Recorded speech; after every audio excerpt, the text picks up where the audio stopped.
Hi beautiful people, welcome back to my YouTube channel. This is me guys, Sanu and you are watching San Non-Stop। तो guys दोबारा से एक नई video के साथ आ चुकी हूँ और आज की जो हमारी वीडियो है उसका टाइटल है Why India Can Never Be a Super Power Dark Reality।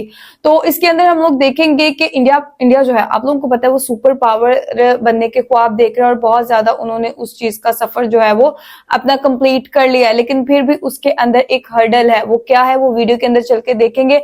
आप लोगों ने लाइक करना है, सब्सक्राइब करना है, दोस्तों के साथ इस वीडियो को शेयर करना है और आप लोग भी जो है वो अपनी राय कमेंट में जरूर दीजिएगा। जो भी रीजन इस वीडियो के अंदर हम लोगों को वो बताने वाले हैं, आपने उसके रिलेटेड ये बताना है कि मतलब ये रीजन सही है कि गलत है। तो देख लेते हैं कौन कौन सी वो मुश्किलात है जिनको लेकर जो है वो इंडिया कभी भी जो है वो सुपर पावर नहीं बन सकता।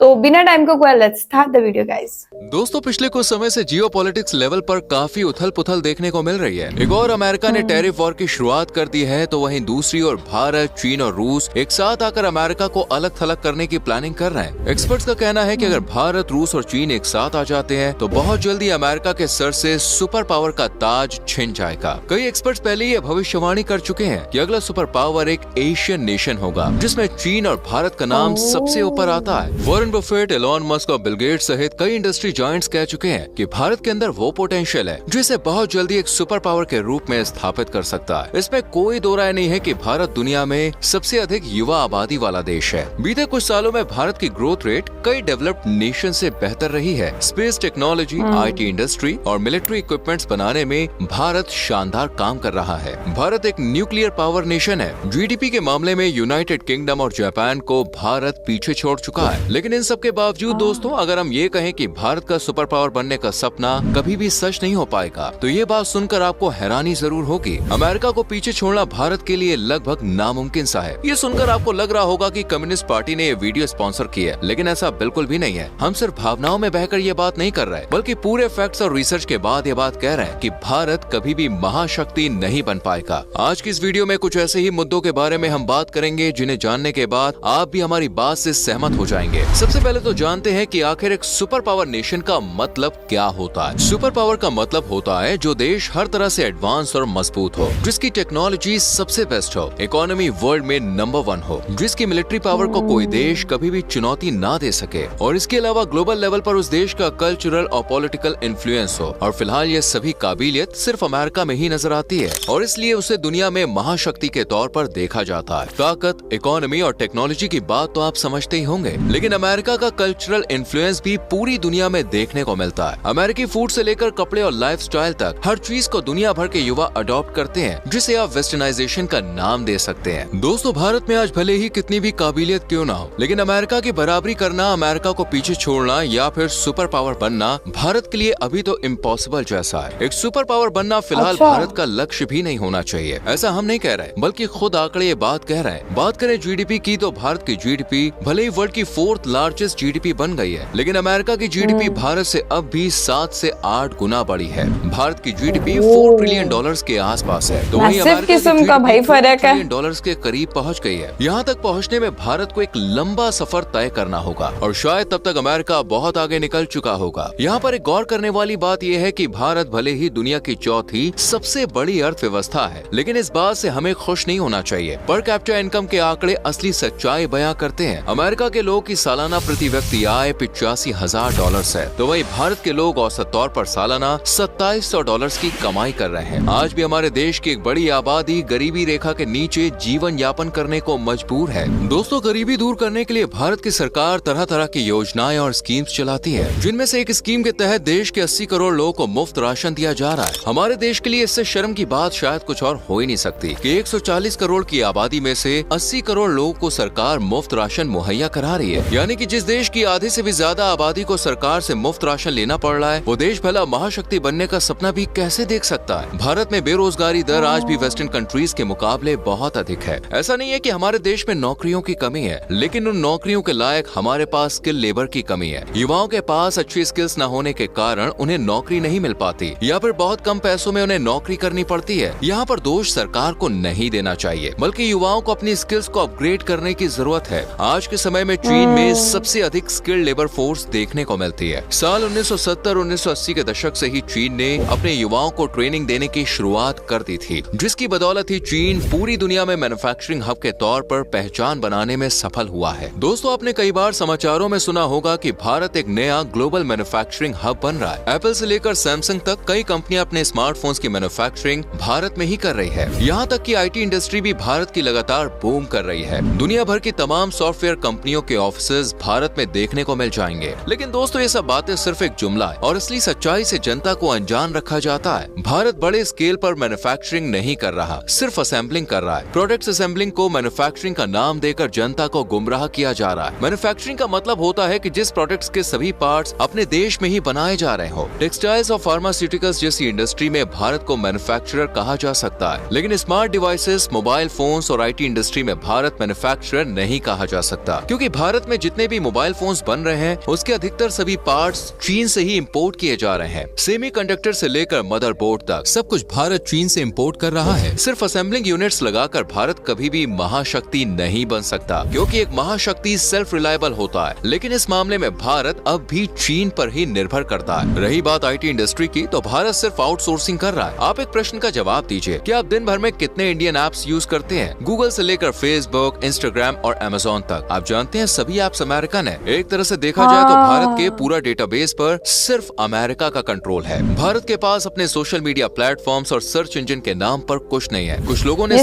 प्लेटफॉर्म बनाने की कोशिश तो की है, लेकिन उन्हें कोई खास कामयाबी नहीं मिल पाई। वहीं दूसरी ओर चीन हमसे इस मामले में बहुत आगे है। आज चीन के पास अपना खुद का सर्च इंजन है, खुद के सोशल मीडिया एप्स है और यहाँ तक कि एआई सेक्टर में भी चीन बेहतरीन काम कर रहा है। अमेरिका और चीन के टेक जॉइंट्स तरह तरह के गेम बना रहे हैं, जिन्हें पूरी दुनिया में पसंद किया जा रहा है। वहीं भारत में गेमिंग के नाम पर गैम्बलिंग एप्स को प्रमोट किया जा रहा है और युवाओं के भविष्य के साथ खिलवाड़ किया जा रहा है। अगर अमेरिका चाहे तो एक दिन में भारत की टेक इंडस्ट्री को तबाह कर सकता है। सोचिए, आप कल सुबह उठें और देखें कि फोन में ना तो व्हाट्सएप चल रहा है, ना ही फेसबुक और ना ही इंस्टाग्राम, और इसकी वजह जिंदगी मुश्किल हो जाएगी। गूगल का इस्तेमाल भी नहीं कर सकते। ऐसे में आप क्या करेंगे? शायद इसका जवाब आपके पास नहीं होगा। दोस्तों, आज बड़े बड़े सम्मेलनों में हम बड़े गर्व के साथ ये कहते हैं कि दुनिया की सभी बड़ी कंपनी के सीईओ इंडियंस हैं। मेटा से लेकर माइक्रोसॉफ्ट तक तमाम कंपनियों में कंपनीज तो अमेरिकन है। के लोग बैठे हुए दिखाई दे जाएंगे, लेकिन क्या किसी ने सोचा है कि ये इंडियंस इन कंपनियों में सेवा देने के बजाय अपने खुद के देश में रहकर काम करना पसंद क्यों नहीं करते हैं? क्योंकि वो जानते हैं कि इंडिया में ब्रिलियंट माइंड्स की कोई खास वैल्यू नहीं है और न ही उनके टैलेंट के हिसाब से पैसा मिल पाएगा। वो चाहे तो अपने खुद के एप्स और प्लेटफॉर्म्स विकसित कर सकते हैं, लेकिन सरकार और इन्वेस्टर्स के सपोर्ट के बिना ये सब कुछ देखिए मुमकिन नहीं है। भारत आज चीख चीख के कह रहा है कि हमने इतने सालों में इतने स्टार्टअप्स क्रिएट किए हैं और सबसे ज्यादा यूनिकॉर्न भी भारत में ही देखने को मिल रहे हैं, लेकिन स्टार्टअप्स की सफलता के लिए हमें जनता को 2-4 रुपए कैशबैक देने पड़ रहे हैं। पब्लिक भी 2-4 रुपए के कैशबैक के लिए कोई भी ऐप डाउनलोड करने के लिए तैयार हो जाती है। अमेरिका इस तरह के आंकड़े को दुनिया को चीख चीख के नहीं बताता। साल 2023 की आप रिपोर्ट देखिए, अमेरिका ने एक साल में 3,23,410 पेटेंट दिए थे, जबकि भारत ने महज 30,490, यानी कि अमेरिका के मुकाबले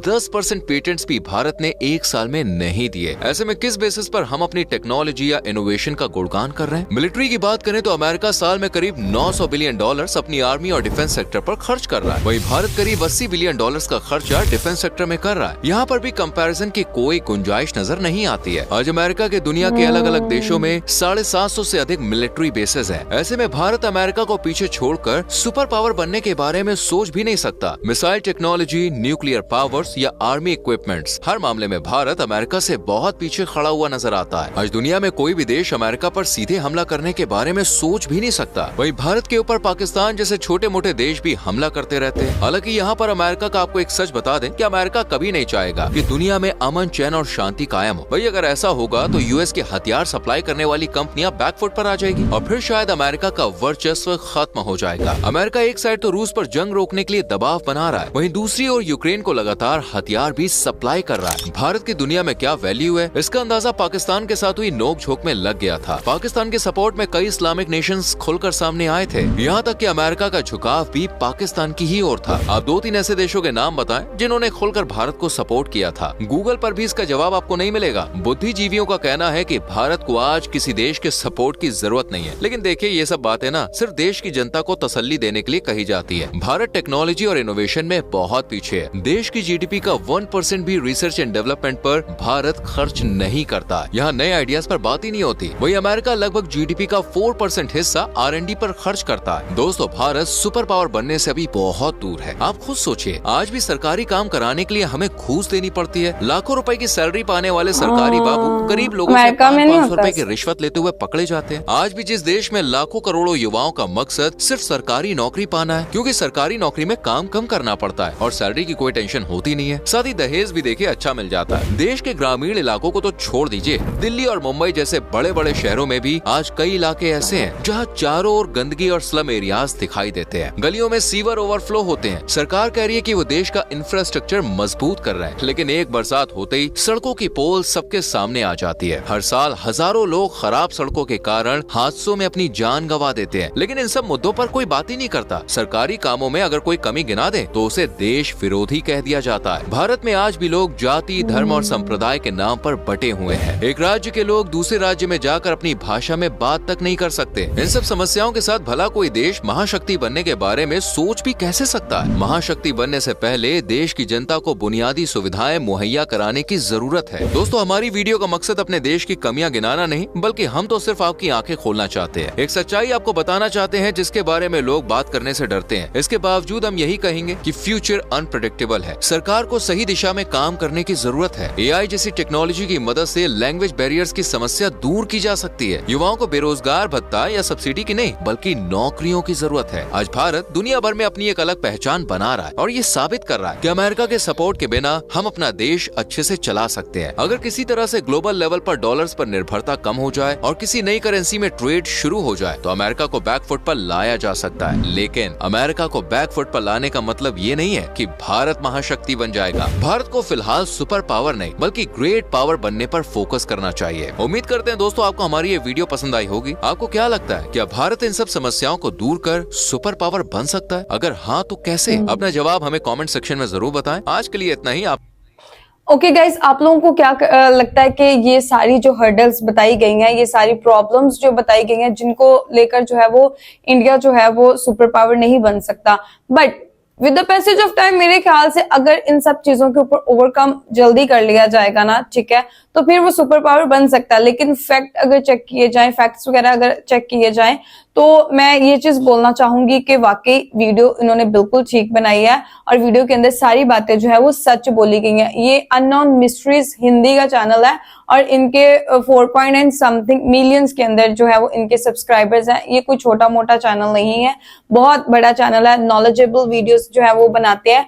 और मैं एक चीज देख रही थी कि वाकई यार कहीं ना कहीं अभी भी जो है वो हम लोग तो इंडिया से ठीक है पीछे हैं ही, पाकिस्तान वाले, लेकिन इंडिया भी कहीं ना कहीं यूएसए से बहुत ज्यादा पीछे, जो कि उस चीज को जो है वो लेवल पे लाने के लिए ना बहुत ज्यादा मेहनत करनी पड़ेगी। और बहुत ज्यादा मेहनत के अंदर आप लोगों को पता है कि बहुत ज्यादा चीजें काउंट होती हैं एआई के ऊपर। फिर आप देखिए, हम लोग कहते हैं ना कि इंडिया के लोग जो है वो मतलब हर कंपनी के सीईओ है ये, लेकिन कंपनी तो यूएसए की ही है वो।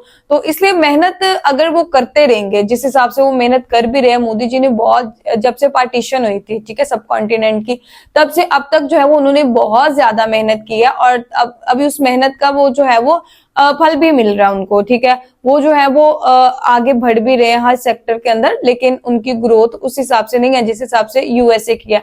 लेकिन आहिस्ता आहिस्ता अगर करते रहेंगे, लगे रहेंगे, तो आगे कभी ना कभी चले ही जाएंगे, मतलब उस लेवल तक आ जाएंगे, सुपर लेवल के सुपर पावर के लेवल पे वो आ सकते हैं। तो गाइस, आप लोगों का क्या कहना है कि ये हर्डल्स जो है वो कब खत्म होंगी भी नहीं होंगी? तो अपनी रेकमेंड में जरूर दीजिएगा, लाइक सब्सक्राइब एंड शेयर करते जाएगा। चलिए गाइस, मिलते हैं आपको नेक्स्ट वीडियो के अंदर। Bye bye.